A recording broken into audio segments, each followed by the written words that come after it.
Hello, my dear friends. Welcome to Kardec Radio. This is Spiritism, a closer look. We do this program every Wednesday at 7 p.m. Eastern Time.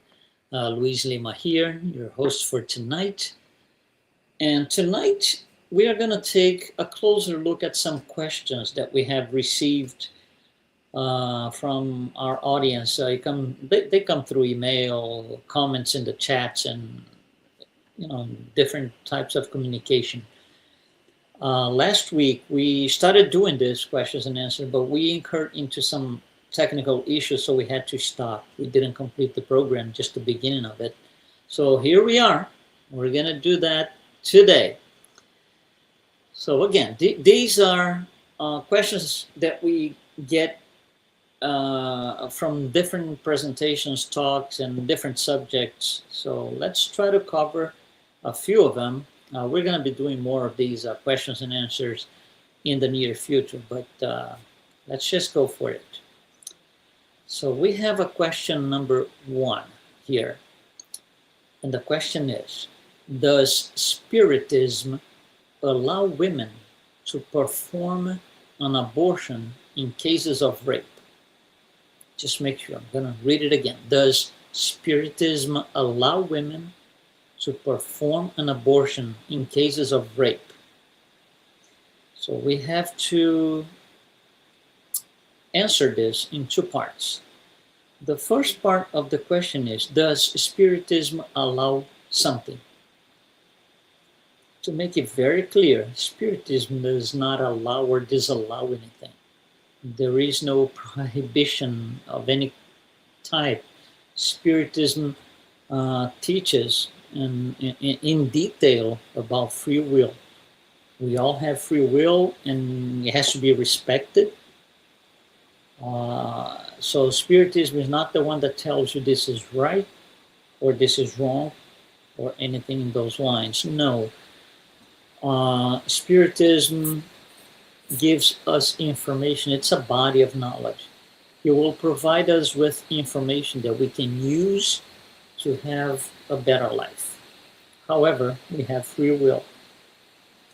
So, cases of abortion, abortion in cases of rape, rather. It's a complex subject because there is, in our society, in humanity, there is not a, I would say, a general consensus of, is there a yes or no? Some people agree with others, but however, Spiritism is very clear about it. Instead of giving us gray area answers, gray area style answers, left for interpretation, no, the answers are very, very, very clear. So before we talk about rape, I'm going to talk about abortion. To talk about abortion, we need to define well when life begins. Abortion means interference of a living being. So when the sperm or the sperms are around the egg and only one will go through. That one that goes through has to go through the membrane and reach the center of the egg. So there's a physical distance in there. It's minimal, but there is a physical distance, and the sperm has to cover that distance. It has to go from one place, which is the outer membrane, into the center of the egg. That takes about 4 minutes. It's a 4-minute drive, I would say, right? Once it reaches the center of the egg, the 2 protoplasms, male and female protoplasms, are gonna go into a fusion process, which takes about 15 minutes, quarter of an hour.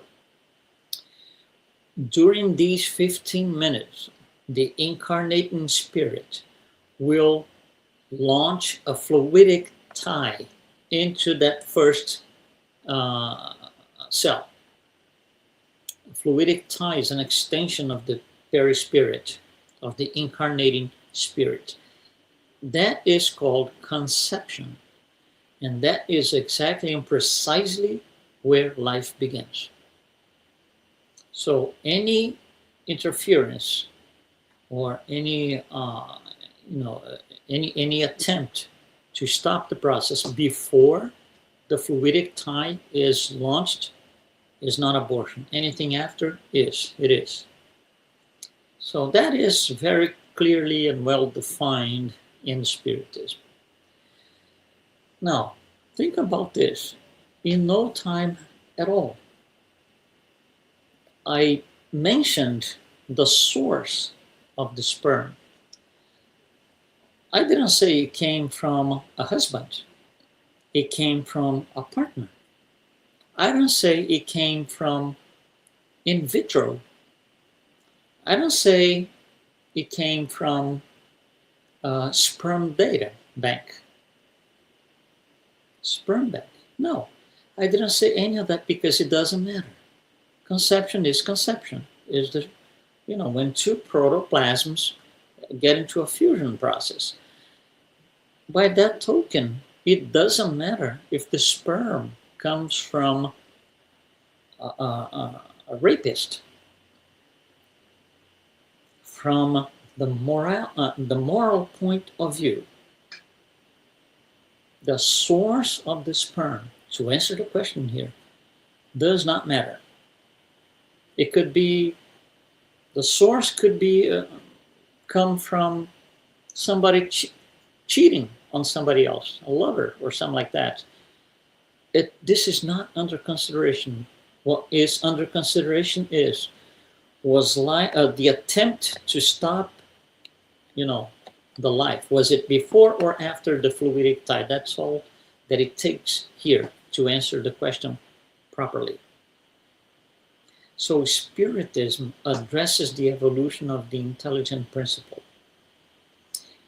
And the intelligent principle goes on its journey from different levels of accountability, regardless of the source of the sperm. So whatever the woman, and even those around, making suggestions, and so there's accountability here. If life gets stopped, if life is terminated, it's going to be a problem. There's accountability, regardless of the source of the sperm. When you get away from the Spiritist answer into our daily routines, it might seem strange. It might seem hard to swallow. It might seem difficult to accept. But that's why we need to make clear, this is not a legal question. This is not about the morality of the rapist. No, that's something else. He's gonna have to, offset for that wrongdoing one day in his life, this life, next life. It's gonna go back to him somehow, the rapist. We're not talking about him. We're not talking about the rapist. We're talking about the life inside the woman's body. It must be preserved at all cost. Life is life. We cannot terminate life just because we think we should. That's not the case. So, we have another question here. Question number 2. And it goes like this. Can you explain in more details why reincarnation is needed? I think they're asking me in more details because we have spoken about reincarnation so many times before in different talks, in different lectures, in different presentations. So, can you explain in more details why reincarnation is needed? Again, Spiritism studies the evolution of the intelligent principle. Evolution means we get better as time goes by, throughout time. We all started as simple and ignorant many incarnations ago. That was our very beginning. We all started as simple and ignorant, and we are all bound to reach perfection. So we know exactly where we came from, and we know where we are going to, all of us. So in order to reach perfection, we need to obviously get better. So we need to change somehow. We need to change in our inner core as spirits. However, we cannot make it all happen in one lifetime, because it's two things. It's not only getting better, it is getting better plus offsetting the wrongdoings of the past. Anything that we did wrong in the past, on this life or previous lives, we're going to have to offset those first, and then we're going to improve. So we need to be less worse first to be better. And we cannot just do it in one lifetime. We are not in a position at the level that we are, at the moral level that we are right now, living in a planet like Earth, which is a planet to address spirits of low moral standards. We just cannot do that in one life. We need several lives to do this. So in order to reach perfection, I'm going to have to go through several lifetimes, several reincarnations, to work on this, being less wrong as time goes by, and also being better. So we are given that opportunity to do this in baby steps. So there's two things here. First is the spirit has to be better, the intelligent principle. However, the intelligent principle is living here on Earth, where we are reincarnated and have a physical body. And that's something that becomes interesting. Let's go by analogy here. Imagine that you're going to learn how to drive a vehicle. So, in the very beginning, you get let's just say one of those old Beetles, in the 50s and 60s. It's a very simple car compared to today's standards. So that's how you start. So, you go and you learn and you get better.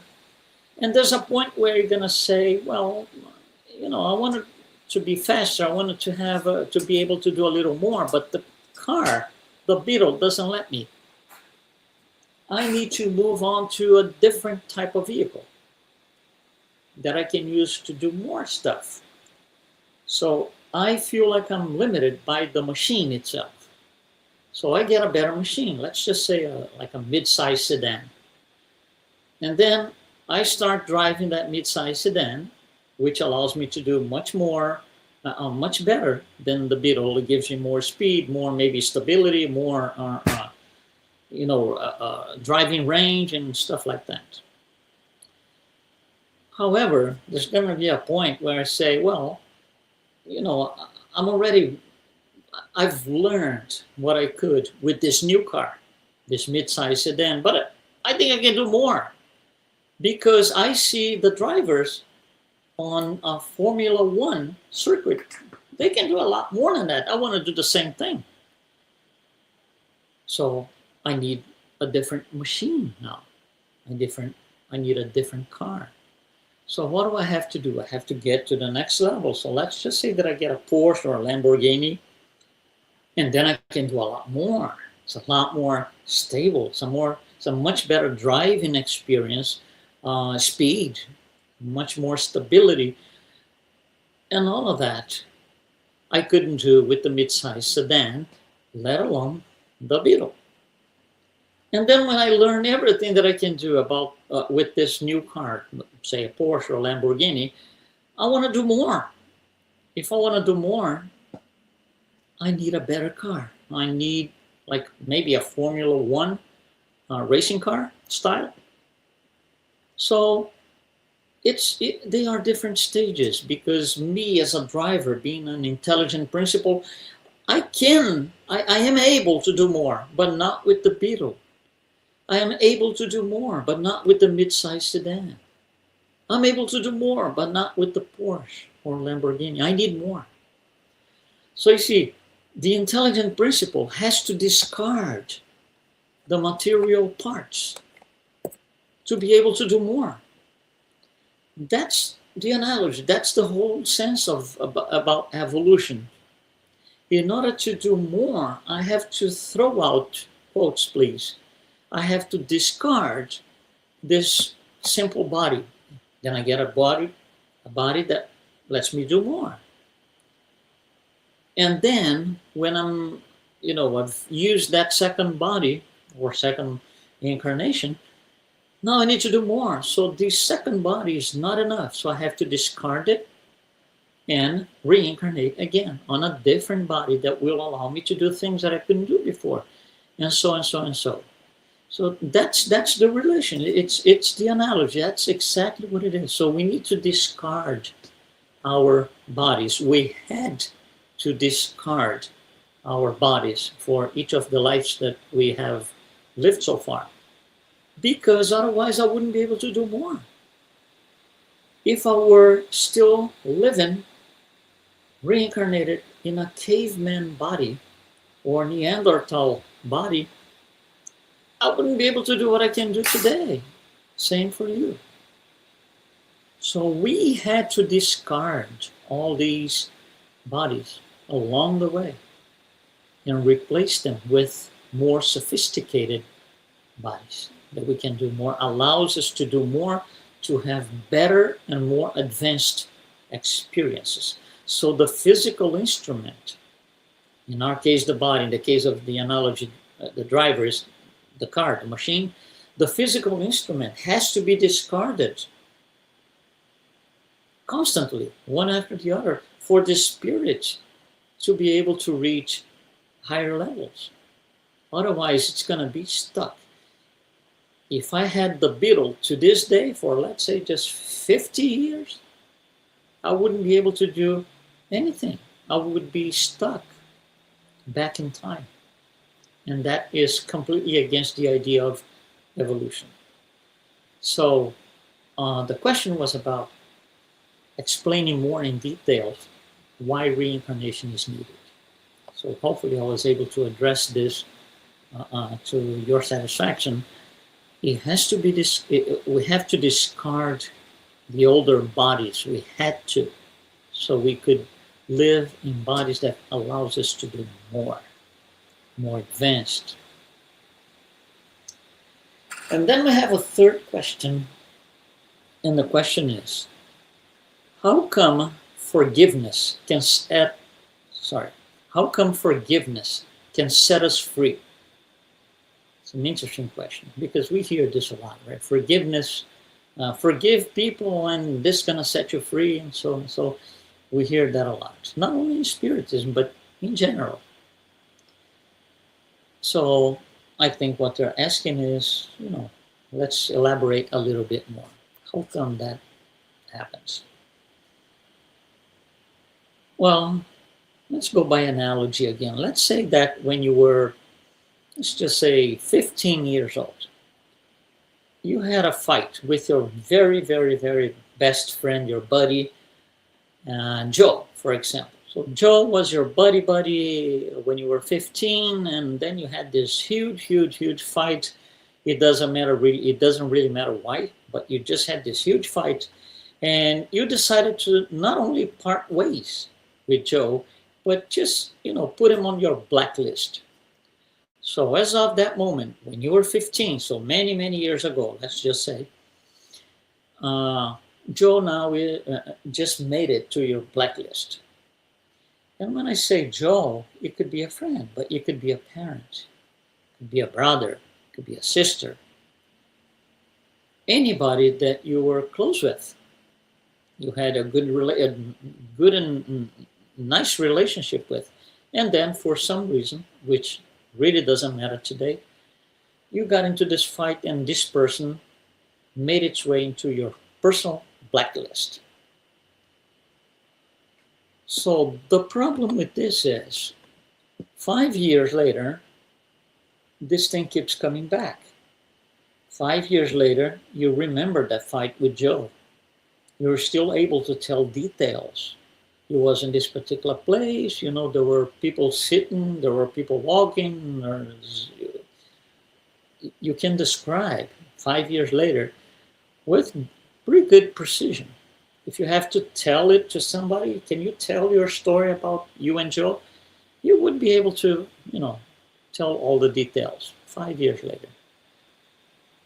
10 years later, you're still able to do that.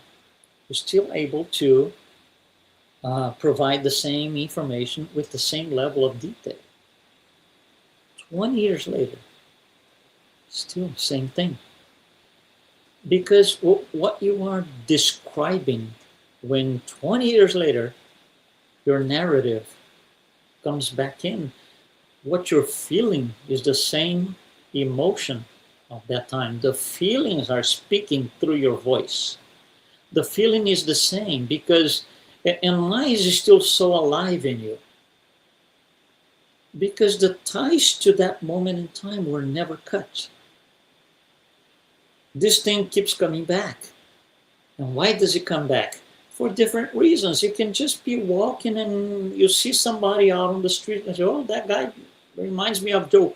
Oh my God, Joe, he did this. When I was 15 years old, I had to go through this. We had a big fight. You see, it keeps coming back. So facts of life will trigger you to, quote, go back in time and relive that time after time. So these things, this image, this general feeling keeps coming back because it never really went away. We are still carrying that inside. It keeps coming back. Something happens around us and triggers the memory, and the negative energy all comes back. All of it comes back. So I have to cut the ties. So there is no more, I'm just going to put this way, there is no more need to remember that so badly. The only way to cut the shackle that, you know, maintains or keeps me in the past is forgiveness.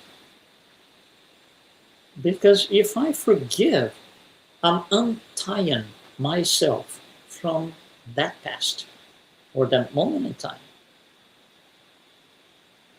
That's what I should do, that's what we should do.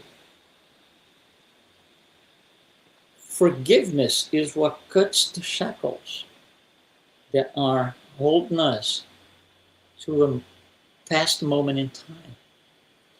And when I say a past moment in time, I'm using an analogy here, pretending that I had this fight when I was 15 years old, meaning in this lifetime.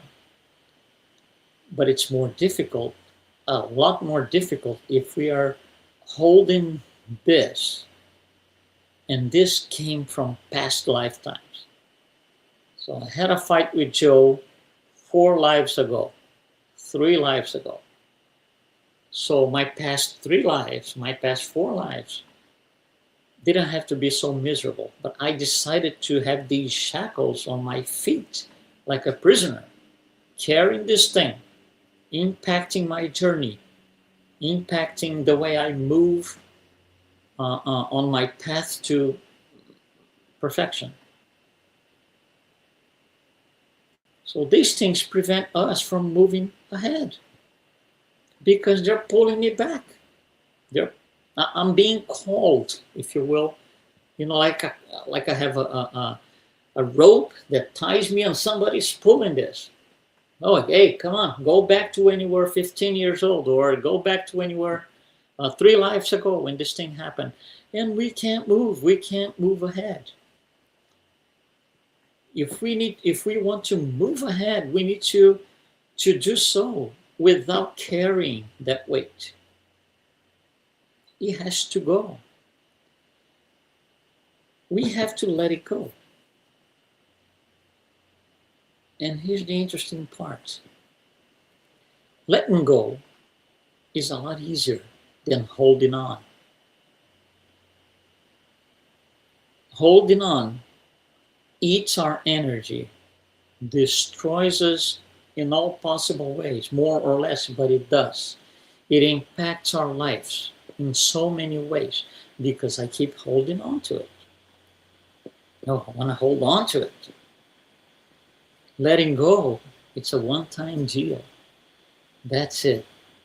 Joe and I are good. I'm going to talk to Joe and say, listen, remember this thing when we were 15? Oh my God, it's been so many years and so and so and so. Oh my God, I'm so glad to see you. Let's just forget about this thing. Come on. If Joe doesn't like it, he's got a problem. But I'm freeing myself. So letting go is a one-time deal. Holding on is an everyday shackle that I have attached to my feet. And we don't tend to see things this way. We think that forgiving or forgiveness in general is a tremendous, it's like climbing the Everest, climbing the Himalaya, and it's not. Letting go is a lot easier. So there was the question, how come forgiveness can set us free? Well, hopefully I was able to give you a satisfying answer. That's what satisfied me when I was many years ago studying all of these things, studying Spiritism. That's what got me into Spiritism so much, because it makes so much sense. Spiritism makes a lot of sense, a lot of logic behind it. I want to thank you for being with us on this questions and answers Q&A program today. And don't forget, we do Spiritism, a closer look, every Wednesday at 7 p.m. Eastern Time. Thanks for joining us.